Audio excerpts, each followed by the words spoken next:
भर पावसात महिलांचा पाण्यासाठी एल्गार, जलजीवन योजनेचे काम पूर्ण, मात्र हांडे रिकामे, कोटी रुपयांचा खर्च पाण्यात.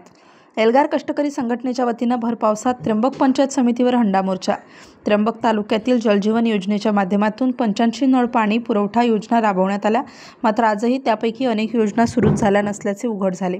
याबाबत एल्गार कष्टकरी संघटनेच्या वतीने अनेकदा आंदोलने केली आणि बोगस कामाची पोलखोल केली, मात्र त्यानंतरही प्रशासन मात्र झोपेचे सोंग घेऊन आदिवासी वाडी पाड्यावर पिण्याच्या पाण्याची व्यवस्था करत नाही. म्हणून आज एल्गार कष्टकरी संघटनेच्या वतीने पंचायत समितीवर भर पावसात रिकामे हंडे घेऊन महिला आल्या आहेत.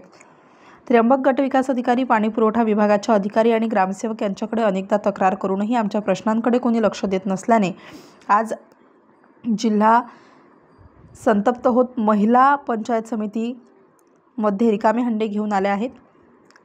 समितीच्या कार्यालयासमोर त्यांनी ठिय्या मांडला आहे.